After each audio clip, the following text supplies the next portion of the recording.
This is the Sacred Business Podcast, a show for spiritual women identifying entrepreneurs and leaders. I am Sora Suriano.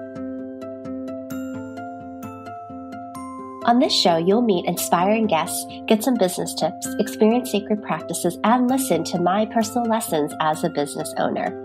As a transformational business coach, powerful medicine woman, inspirational speaker, fire igniter, heart whisperer, and world traveler, I've helped hundreds of women around the world heal their stories and transform their sacred businesses. It's time for us to claim our rightful and equitable place in entrepreneurship through scaling our business efforts. You are worthy, Divine Sister. Welcome to episode 7 with the badass sister of mine, Jill Prescott. Welcome, Jill. Hi, thank you. Oh my goodness. So I know that just based on how we are together, that this is going to be quite a fiery, fun episode. What do you think? Oh, how could it be anything else possibly? Right? Like from the beginning, Sora. Absolutely. So let's start a little bit in the beginning. Can you share a moment in time when you realized you were a freaking badass?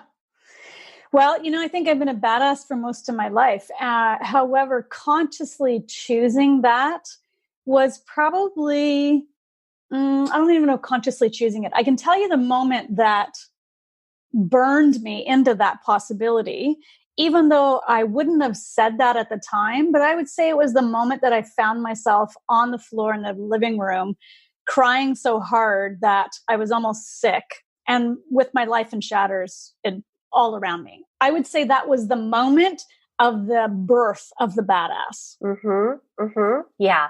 I understand that really, really deeply. I can feel that. Can you share a little bit about what was the circumstances? What was happening? Because I find that these stories help us remember our moment of that. So could you divulge a little? Yeah. Well, I had just finally, after a couple of unsuccessful attempts, not much before that, I had finally left the car business. I'd been a finance manager for 20 years in the automotive industry, which was, like everything, it had its highs and it had its lows. However, it had been not good for me for quite some time. And I knew that there was something else I was supposed to be doing. I started taking leadership programs. I kind of dipped my toe a little into the spiritual side of things, started doing some healing work around resolving the issues I had with being raised in the Catholic Church. And then I got brain lesions. So I started having out-of-body experiences. I was getting lost in my own neighborhood, and I went and had a scan, and they found all these brain lesions. And so I had finally said, okay, enough with the car business. I got to get out of here. And it's affecting my health. So I left, and not much longer after that, maybe 2 or 3 months, it happened very quickly. Everything fell apart. So I found myself on the living room floor because I was now bankrupt. I mean, in all senses, physically, financially, emotionally, mentally bankrupt. And so I was really being dragged through the mud of my own resistance to what it is that I really was meant to do, or that I feel so called to do on the planet. And so in that, the willingness to just lay there and cry and be present to the pain that I was experiencing on all of those levels, man, that to me, when I look back at myself doing that, that was fucking badass. It is badass. And thank you for sharing it in that way. A lot of the times we pinpoint the time when we pick up ourselves from the floor, and that's like the start of the badass. But what you shared, or the way in which you shared it, was more around in the midst all of that, as all of that was happening. That was when I was a badass. Yeah, that's when I was born. There's no doubt about that. And then it's a development of it, right? Right. So when we pick up something like this, and how I define badass is that I stand for who I am. I stand for my truth, and I stand firmly in my relationship with the Creator. So I speak truth.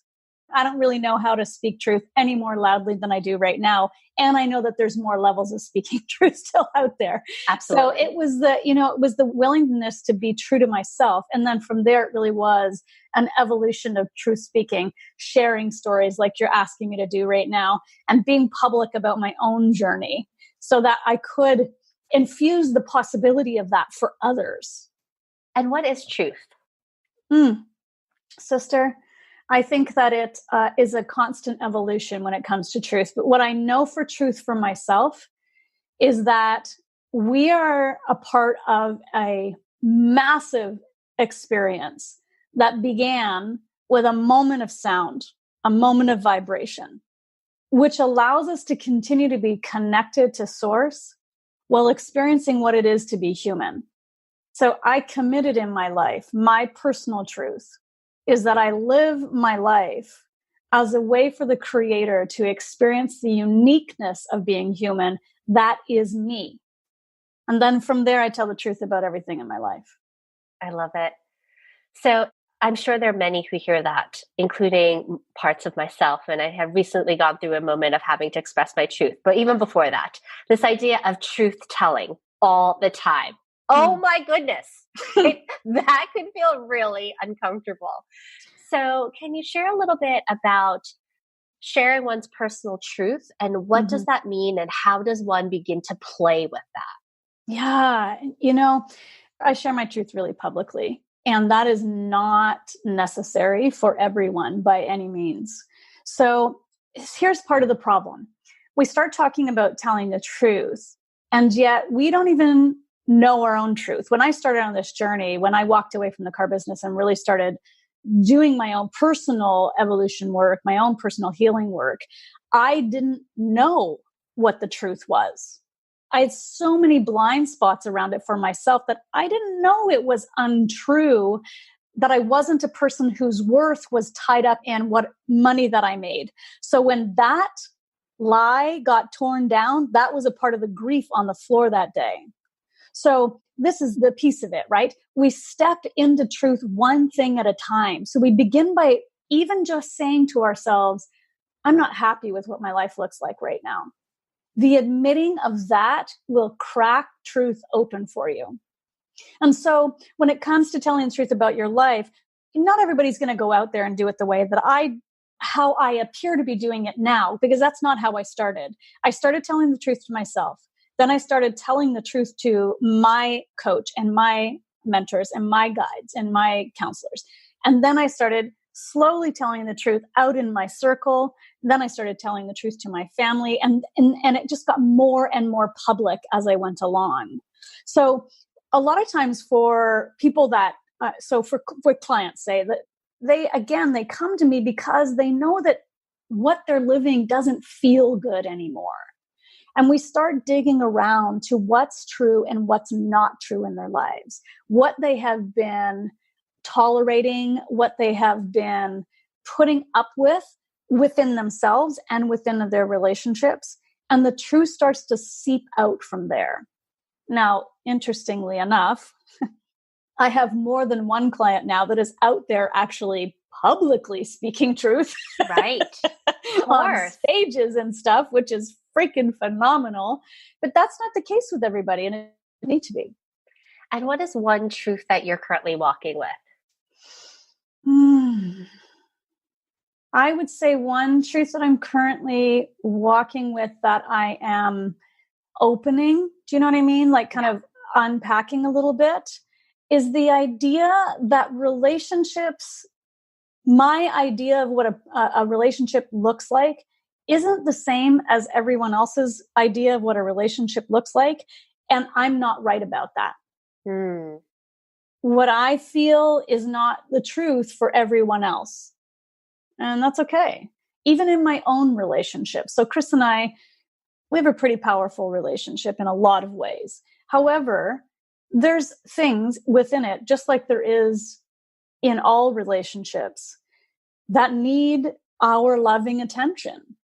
So a piece of that we're working through together is his truth around some of the things personally within the relationship, how to live on the planet, all of that stuff is different than my truth. So how do you merge those things and come out still as a whole? Yeah. And I think that's a great inquiry. I know that a lot of women identifying entrepreneurs who listen to this or who have had conversations with have had this place of wondering, what do they believe in regard their relationship or desire of one? And what does the partner desire? And how do they merge or not merge? Or how does one walk side by side with those? What could be differences? And sometimes there are these moments where there's a lot of negativity or complaints around how someone else may show up. And so I'm wondering if you can share a little bit about either your personal experiences around that. And it seems like you and Chris really do have a dynamic, supportive, open, conscious kind of conversing relationship. So would you mind sharing a little bit about that? Yeah. You know, there's two pieces of this. First of all, when someone comes to me and they're having struggles in relationship, one of the very first things we look at is, what did they step over in the very beginning of the relationship? What were they not telling the truth about from day one? What were they not asking for? What were they not bringing up that was, another person's belief system or behaviors or anything that didn't feel good for them? So Chris and I would say, I would say that he and I have a relationship that the truth telling is pretty radical. Like, there is nothing off topic for us. There is nothing that gets set aside. Well, let me correct that. If there is something that is causing heat and upset, we might set it aside for a little bit, but we always come back to it. So, I've found that in my relationships, when I speak from the place of reaction and upset, nothing gets resolved. So sometimes I need to take myself out for a minute and I need to be with myself, check in, what's going on in here? What's really true for me? Am I upset because of something that happened or that he did, or something being triggered in me that's causing a reaction to an old pain or an old wound? So I had to be with myself a little bit first and then come back into the conversation. And, sometimes, it is like seriously, dude, I can't ask you anymore to take on the responsibility that you said you're going to do about vacuuming the stairs. I don't know what it is, but you know what I'm saying, sometimes it is just that, and then sometimes it's deeper stuff. One of the biggest components in relationships I find is sexuality. Our sex lives is a big deal and a big trigger for a lot of people. So here's a little truth about me right now and our relationship. I'm perimenopausal. However, I'm just a little background. Menopause is a one-day experience. It's 12 months after you've had your last Mensa. That's really what menopause is. So I'm perimenopausal, but I have not had a Mensa for 5 months now. So in the leading up to that, women's hormones change, all kinds of things goes crazy. And you've really got to be very present to what's happening in your body and what's going on. And that's challenging. I wasn't really present to what was happening for me. So sexual intimacy has been really challenging for me. Now, Chris, of course, he adores me. Yes. He would like to have a very regular, healthy sex relationship. And I'm just not in a place right now where that's easy for me to do. So this is a conversation with a lot of potential triggering, hurt available, misunderstanding, all of that kind of thing. All of that can happen quite easily in a conversation about sexual intimacy with a partner. However, what I found is, if we're gentle with each other, if we're loving with each other, if we're listening without the intention of trying to get our part said, you know what I mean? When we're really intimately listening to one another, we can still navigate that. Absolutely. I love how you are sharing, one, what is a truth that's occurring right now in your relationship, because I think that's quite common. There's these cycles of and up and downs. Yeah. And sometimes it's one partner versus the other, and then it switches. So keeping up with it means having those open conversations and bearing witness, not only around the relationship, but what else is going on with you is what I'm taking as well. You being very present and understanding that there's physical changes that could also, be a ripple effect to other areas in your life. Mm-hmm. Yeah, absolutely. And for anybody who is perimenopausal, and it's a different experience for everyone. I feel I've been quite blessed in this process. It has not been a horrible thing. This is what I caught about myself last month, just this past month. For the last probably year, when I was regularly getting a mensa, it was pretty much right around the full moon every time. My stuff had kind of lined up with the moon. And what I noticed was I didn't see this until it was over. So I found myself for 2 or 3 days just irritable. He could not have done anything right if he tried. Like, he brought me flowers and I didn't say thank you. Like, right. You know what I mean? Like, there was just nothing he could have done. On the other side of that, it's literally is like a switch. So there was a moment in which I went, oh, I'm back. I'm okay. I feel good right now. And look at that. I am not bleeding and I am still having emotional whirlwinds going on with me when I would normally have had my mensa. So I had to go back to him afterwards and have that conversation. I didn't have to, but there's enough respect in our relationship that I thought that was really important to sit down and go, look, this is what's happening with me. I didn't realize in the moment what was going on. I did not have the capacity to unwind it for myself in that moment. And I don't want this to happen again. So can we talk about how we can handle this next time? Yes. So that we're, moving forward with it and not having this go down every month.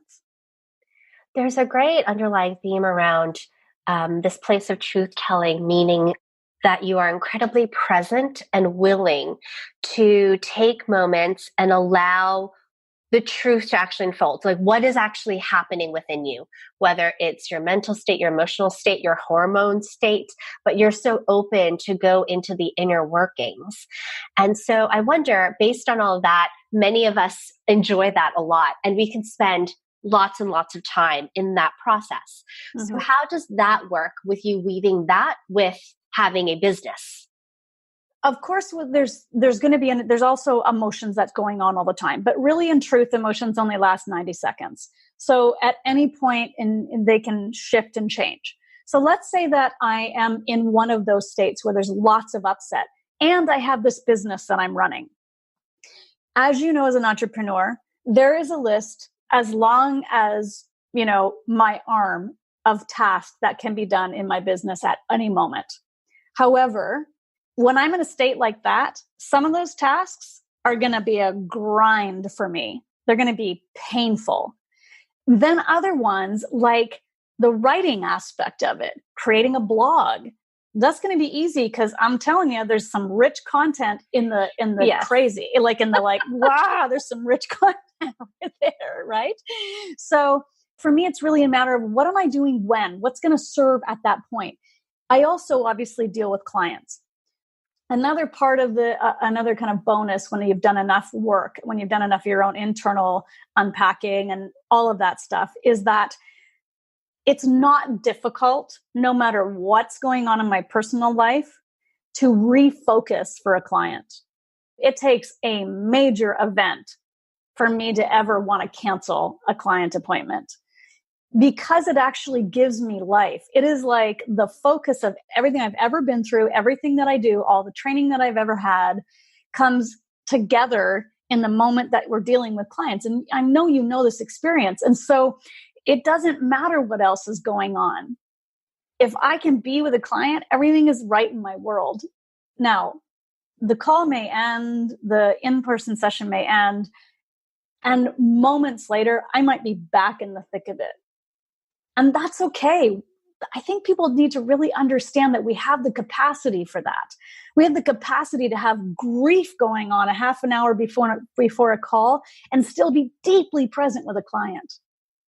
And then after the call to maybe find some joy and play, and then maybe grief comes back and it's okay. Yeah. That reminds me of an experience I had where I activated an unraveling of a dear sister. And the activation was actually around her privilege. And she was, I would say, somewhat new to having this conversation. Mm-hmm. And so I was holding her while also expressing my truth around the fact, around things that she had said and how it wasn't okay for being an Asian American woman, and it was about being Asian. Mm-hmm. And so I held that. But my truth when she shared that she was feeling ashamed was, I absolutely can hold and witness you. I can witness you in that, but not hold you. Mm-hmm. It is not my job, as you express your truth around your emotions, for me to do anything but hold my truth, which is me not being there to save you. That your discomfort, welcome. Welcome to the arena of this. And Yes. there's an area where when we share our truths, that there could be a place of discomfort, and yet it is also quite liberating and beautiful all at the same time. Could you speak a little bit to that? Yeah. This is so interesting. And I see this happen so often within a family. So, as I'm sure that, again, you and I have so much in common when it comes to this stuff. So I know that you're going to get this, but I find there's always one in the family who's going to be the rebel, the rule breaker, the one who is willing to stick the peg in the wheel and stop the turning. And that person, when they begin to tell the truth, oftentimes the family becomes really, really uncomfortable. And it can go from just not being comfortable to a complete dissolution of relationships. Cool thing part is, though, oftentimes there's an initial dissolution, and then on the other side, there's a coming back together in a much more authentic, real relationship. Yeah. So this is the piece, right? Is that it is not my job to hold you up if you crumble from hearing truth. It is not my job. So if I'm expressing to you as someone who has hurt me, that you've hurt me, and I am fully in my own power, not playing victim, but just declaring the truth, and that has an impact on you, that impact is yours over there to take care of, not mine. Yes. I am going to speak my truth. If you have said something to me that is offensive, whether it's offensive to me or if it's offensive to those that I am committed to supporting in this life, then I'm going to say something. And here's the little piece that I find so interesting.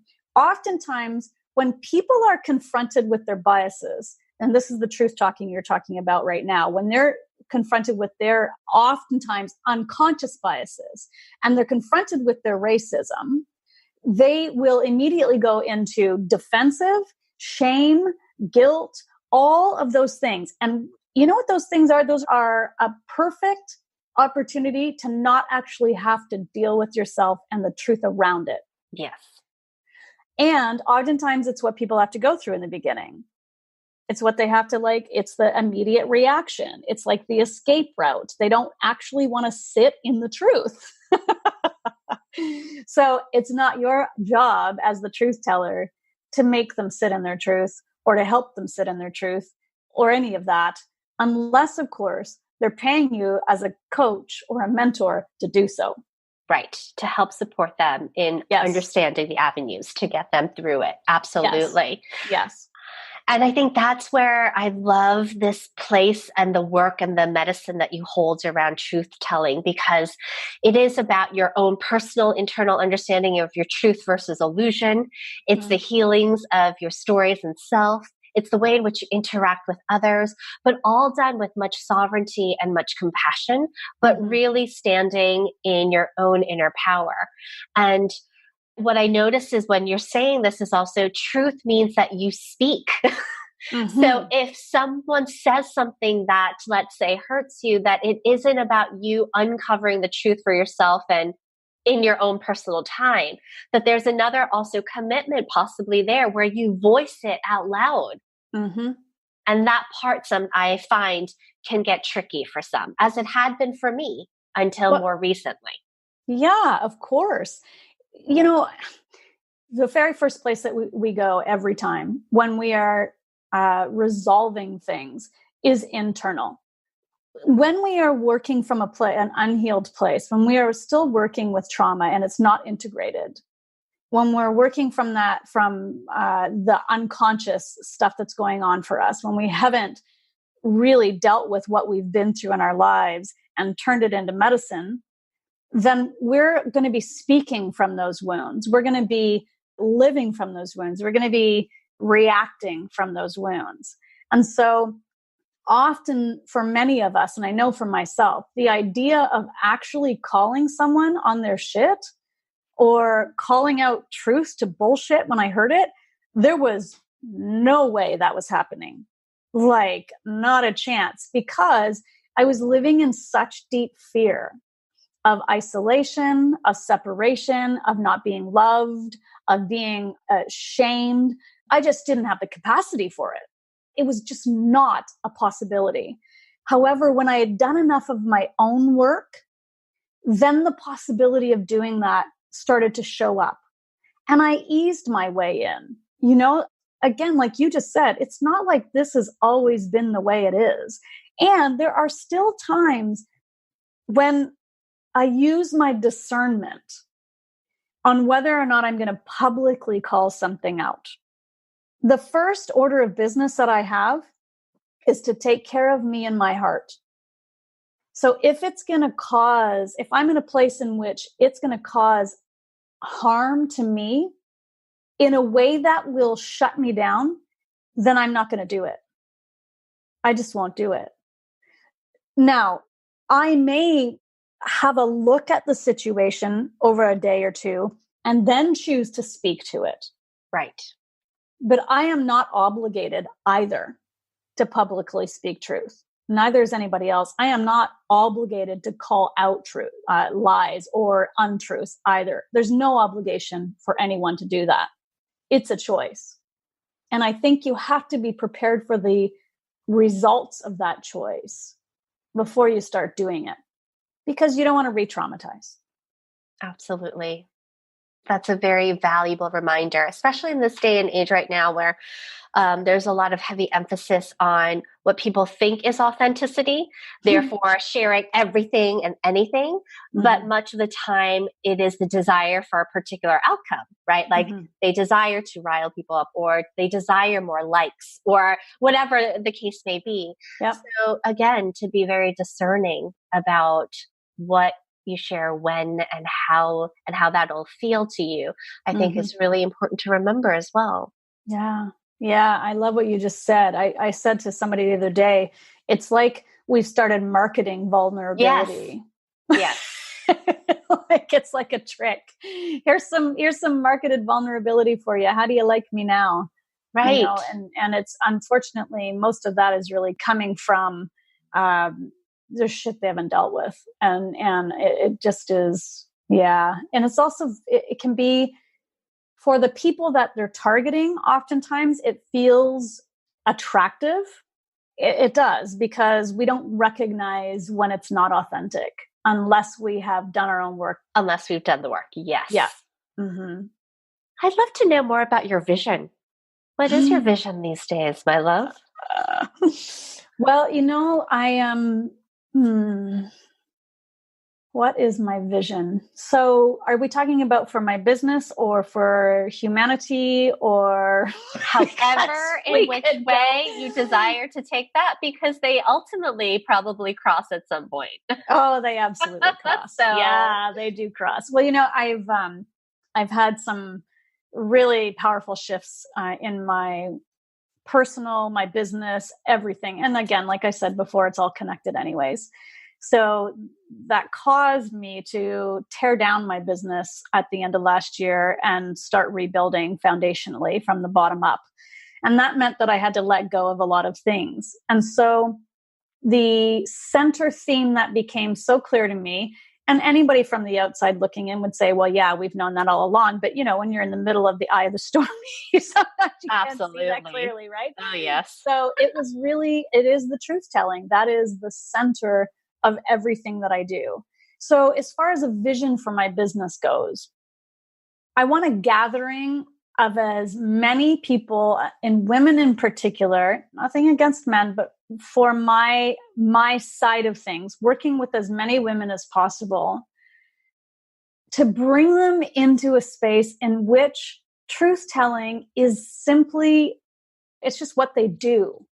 There's not a conversation about it. Nobody has to teach anybody how to do it.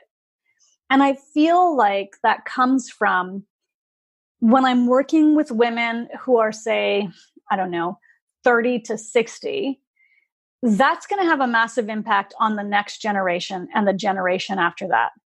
So the more we can have these conversations around truth telling, the more that we can tell the truth about all aspects of this life. And I don't mean that there's one truth. There isn't. For you, there's your personal truth. You know, my personal truth is around the mystery. And I love to say creator and source energy and God. And that's not somebody else's on the level of language. That's not their truth. Underneath our truth is exactly the same. But you know what I mean? Yeah. So I don't mean that we all have to have the same language of the same truth. However, you have your truth. Are you able to stand so strongly and so fully in who you are? The expression that you chose to be on the planet before you ever got here, that not telling the truth just isn't a possibility, but that's how we're living out in the world. On a more of a macro level, I really feel that this is a time in which we are practicing what is possible on the next level of evolution. And some of us are practicing it consciously, and we are part of moving the game forward, moving the needle forward towards the next level of vibrational existence on our planet. And some of us are simply not willing, and that's okay. We need that rub in order to, if there was nobody out there not telling truth, if there was nobody out there holding on to the patriarchy and racism and all of that stuff, there would be nothing to rub against. We wouldn't be doing any of this stuff. And it would mean we've already hit the next evolution of vibrational existence. We're not there yet. So I see that that's possible though. And I feel like, and this is going to sound, I don't know how it's going to sound, but I'm going to say it anyway. We are at a tipping point. We need to get our shit together. We cannot continue to pretend things aren't exactly as they are. Yeah. We cannot. And so this is why on the wider picture, on the macro level of stuff, we all need to tell the truth. We all need to call out the lies. And we need to start by doing it internally so that it becomes a natural thing externally. And thank you for that specific, which is start internally. Mm-hmm. So not pointing fingers as what you think is true, but you start internally really understanding what is the truth. If you cannot call your own bullshit out, do not call anybody else's. Exactly. Yes. Yeah. Okay. So as we hold that vision, Jill Prescott as a wayshower of the embodiment of truth telling, let us take a moment as a community to really hold that for generations to come as we also step into this new evolution of our world. Mm-hmm. And as we do, feeling Jill, as I share a little bit about her before we close, holding this vision for herself as well as yours and all those that are around us. Jill Prescott is a spiritual badass. She has both feet planted firmly on this earth and in this life while remaining connected to source energy through the practices of meditation and intuition. She believes we are all creators capable of moving through this life with grace and love, and that our painful experiences can be our greatest gifts when you do the work. Jill believes that each of us is powerful and deeply loved. She's here to bear witness to your personal evolution and your truth-telling, and will stand firm in her commitment to your capacity to do the work. Yes, she truly is a spiritual badass. Thank you, Jill. Thank you, Sora. As always, a delightful conversation. Ooh, till next time, my love. Thanks for listening to the Sacred Business Podcast with me, Sora Suryano. If you love the show and desire to know more, check out sorasuryano.com. I would also so appreciate it if you would leave a love note, aka a review on iTunes. Now, remember, you have the power to create anything. You are able to bring forth beauty, abundance, and grace in your business and life every day while living a life that is wild, free, and calm. You are worthy, divine sister.